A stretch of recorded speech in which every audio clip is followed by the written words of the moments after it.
under unanimous consent for 10 minutes, and I'd like unanimous consent for 20 minutes. Without objection. Thank you. I'm coming to the floor because we've not seen much action on the floor on this bill because we're hung up over the right of senators to offer amendments. The Senate works best when we have a free and open process of offering amendments. And one of the amendments that in particular that I was going to offer on the blending requirements for ethanol, I plan not to offer at this time. I've made that known to the majority leader, but have still not been able to get an agreement to offer other amendments. Our country's in a pickle, and I have $20 billion worth of cuts that under the vast majority of the people in the Senate would vote for. Yet can't get those amendments up because people don't want to take the difficult votes. And I understand that. Senator Reid has been more than gracious in working with me. I understand his problem. But the problems are a lot bigger than the problems in the Senate. The problems facing our country are tremendous. They're not only tremendous, they're also urgent. And here we have a small business bill. We're trying to create jobs, but one of the ways we create jobs is making sure we're not sending money out of here that doesn't create jobs. And so I come to the floor somewhat worried about our process and not critical of Senator Reid in any way. I wouldn't have his job. Being the majority leader is the toughest job in Washington. But it is, you know, it is somewhat worrisome and yet amusing that we won't take a vote to eliminate unemployment payments to millionaires. I mean, that's amazing to me. We can save $20 million starting tomorrow by quit making unemployment check payments to people who make $1 million a year through their investments, but they're unemployed. I mean, $20 million. We could do that. We could put a garnishee on the $1 billion that's owed by Senate employees and federal employees in back taxes that's already been adjudicated that they haven't paid. But we can't get an amendment up to do that. Isn't that strange? That here we're running a $1.67 trillion deficit, and we can't go about solving our problems $1 billion at a time to get rid of that? We can't have the right to offer an amendment to that? Or the fact that the GAO 3 weeks ago issued a report on duplication, and according to my calculations, there's at least $100 billion in savings in that. I have an amendment that will save us $5 billion over the rest of this year on the easiest part of elimination to carry out. Can't get that amendment up. We can't vote on it. We can't do the things that will start getting us out of the problems. Even though I've withdrawn the amendment on ethanol that's so controversial, still can't get them up. Covered bridges, $8.5 million. It's a good thing to do if we had money, but old bridges that are of historical significance, we shouldn't be spending $8.5 million on right now because we're borrowing the money to do it. An amendment to identify and disclose every federal program. One of the things the GAO report said is it would be very helpful to the GAO if every department would give every year a list of all their programs. There's only one government agency that does that today, and it's the Department of Education. The rest of them don't know all their programs. Isn't that interesting? They don't even know their programs. And yet we can't get an amendment up that will help us solve some of the problems with duplication and inefficiencies. So I come to the floor tonight to say, what is the deal? You know, this is the Senate. You're expected to make tough votes. If you want to continue to pay millionaires unemployment, then vote against it. But don't keep an amendment from coming to the floor that saves us $1 million. If you think federal employees shouldn't pay their back taxes, then vote against it. But we could collect $1 billion. $1 billion that we wouldn't have to borrow. Vote against it, but don't block the amendments from coming up. I have an amendment. I understand it's controversial. I don't think there's a role anymore for us funding the Corporation for Public Broadcasting to the tune of $500 million a year. You may not like it, you may not agree with it, but vote against it. Don't say you can't have an amendment. Because what goes around comes around. And we don't want to get into the dysfunctional state that because somebody can't have an amendment, somebody else isn't going to have an amendment. And that's what we're going to degrade into. And it won't be because we won't want to vote on them. And so what happens is the Senate gets paralyzed. So the unfortunate thing is I have $20 billion worth of cuts that we can make. And yet we're not allowed, under Senate tradition, to offer an amendment. Even though the most controversial one, I've said, okay, I won't offer at this time. And yet, we can't offer an amendment. To me, I think that tells the American people what they already know. Is that we don't care about what the real problems are, we care about the politics.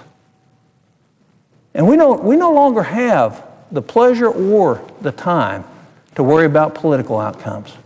We need to be worrying about what the outcome is of the future of this country. And to say that a sitting senator can't offer $20 billion worth of cuts in a $3.7 trillion budget on a bill that's related to business, and this $20 billion will be money that we won't be competing with against them for the capital to create jobs in this country, to me strikes me that we've lost balance, that we need to rewrite the ship. Everybody in this body wants to vote on the 1099. We know it was a mistake. I don't think there'll be very few people who will vote against it. There's a controversial amendment, the Inhofe Amendment, but this is the Senate. Let's vote it, whatever way it turns out. Let's let the body do its work rather than not let the body do its work. And so my hat's off to Senator Reid. He has been cooperative.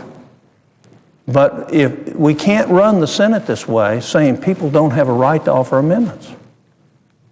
I'll never forget when I first came to the Senate 7 years ago. I had an objection to amendment I offered. And another senator from the other party came to him and said, you can't do that. This is the Senate. We debate amendments.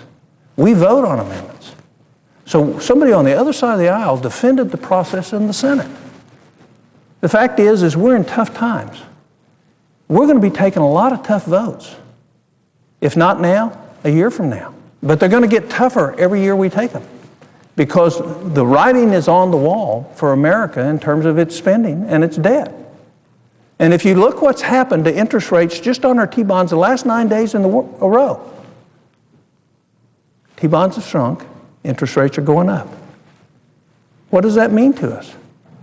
That means that our historical average interest rate on our debt is about 6.07%. We paid 1.97% last year. For every 1% that rises, that's $140 billion additional. That doesn't help the first American. So we ought to be about getting rid of things that we can get rid of that will survive okay on their own, that are not duplicating things that we should be duplicating. The senator from Alaska and I put into an amendment on the FAA bill, getting rid of old earmarks, money that's parked, save us $1 billion. So, you know, the fact is we can do this if we'll stand up and do the job we were hired to do. And the job we're hired to do is to make the difficult decisions. So my hope is that things will break loose and we'll revert to the best of the tradition of the Senate, is having real debate about real amendments, taking the tough votes, and defending them on principle. And take the political calculus out of it.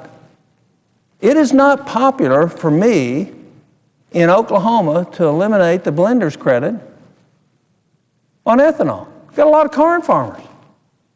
But the fact is the very people who get this, British Petroleum, Valero, ExxonMobil, Chevron, don't want it. I've got a letter from them saying they don't want the blender's credit. That's who gets it. Only 16% of the ethanol is produced by farmer cooperative ethanol plants. 84% is not. It's produced by the big boys.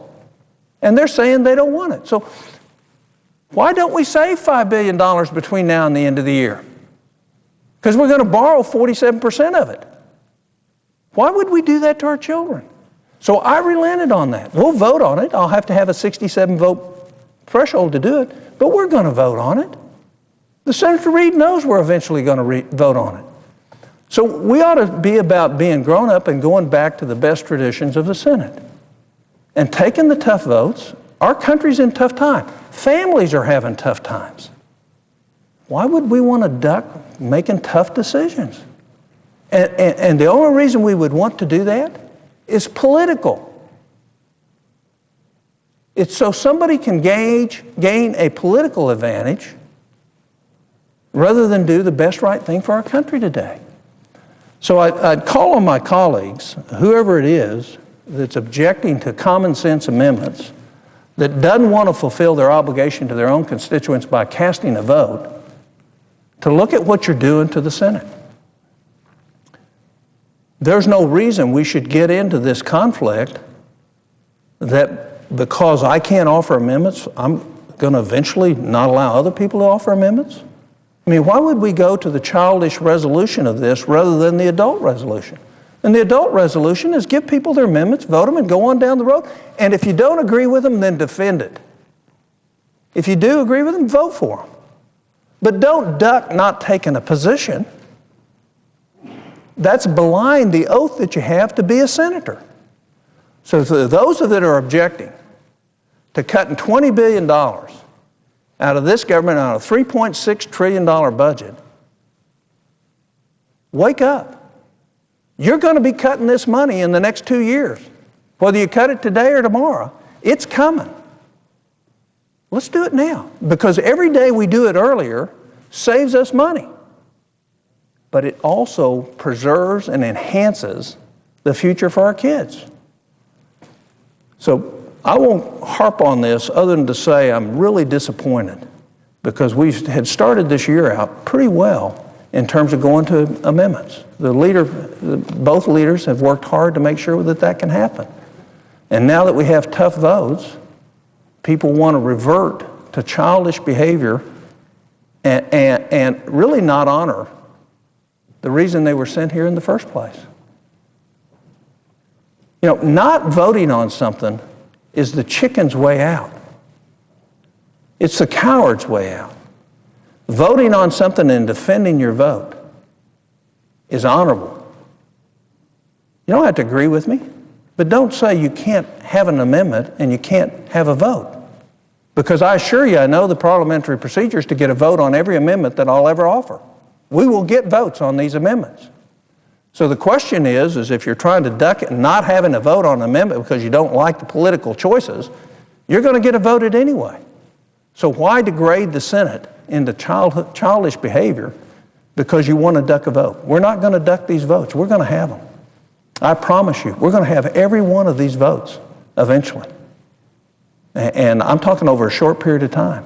Or we're not going to do anything. We're going to live up to the tradition of the Senate, or we're not going to function at all. With that, I yield the floor.